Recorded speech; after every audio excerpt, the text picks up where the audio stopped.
আপনারা জানেন এই ছোট্ট আবরারকে বাঁচানোর জন্য চায়নার বেজিংয়ে উন্নত অপারেশনের জন্য নিয়ে যেতে হবে। সেখানে দরকার 18 লক্ষ টাকা শুধুমাত্র অপারেশনে। এই আবরারকে নিয়ে আজ পর্যন্ত 200 থেকে 250 ভিডিও বানিয়েছি এই আবরারের চিকিৎসার জন্য, এই আবরারকে বাঁচানোর জন্য। সেই আবরারের একটা ভিডিও দেশবাসীর কাছে পৌঁছালো না, একটা দেশবাসীর মানুষের মনের মধ্যে আসলে আঘাত করলো না, বাকি যেই বাচ্চাটা কেন বারবার কান্না করতেছে, এই শাকিল কী বলতে চাচ্ছে।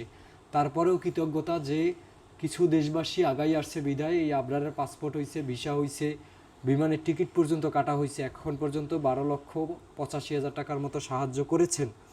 এখন কথা হইল যে আমি যদি সংক্ষেপে বলি, আমাদের বাংলাদেশে 20 কোটি মানুষ আছে। 20 কোটি মানুষের কোনো না কোনো দায়িত্ব ছিল, কোনো না কোনো দায়িত্ব ছিল যে আবরারের পাশে দাঁড়ানোর।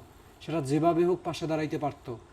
আমাদের আসলে বিবেকে কি বলে, আমাদের মানবতায় কি বলে? আমাদের মানবতায় শুধু বলে একটা কুকুর মারা গেলে সেই কুকুরে একদিনের মধ্যে বাংলাদেশের ফেসবুকে তোলপাড় করে ফেলো।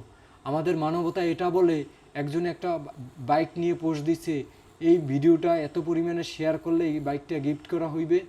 সেই 1 ঘন্টার মধ্যে 1 কোটি মানুষের কাছে, প্রত্যেকটা ঘরে ঘরে মানুষের জানে যে অমুক ভাই সেই বাইক গিফট করবে। আমাদের মানবতা এইভাবে কাজ করে যে একটা কেউ যদি কয় আইফোন দিমু, আপনি ভিডিওটা শেয়ার করতে থাকেন, দেখবেন যে সেই ভিডিও 1 মিলিয়ন শেয়ার করে যাইবে। কিন্তু এই আবরারে বাঁচানোর জন্য কেউ আসলে এগিয়ে আসবে না। এই আবরারে নিয়ে আপনি দেখবেন MD Shakil Hossain Facebook page এবং ইউটিউব চ্যানেলে 200 থেকে 250 ভিডিও ছাড়া আছে। এই আবরার কান্না করতেছে 24 ঘন্টা। এই আবরারের হার্টের বাল্ব জন্মগতভাবে ওপেন হয় না, হার্টের বাল্বের রগগুলো সব শুকাই গেছে।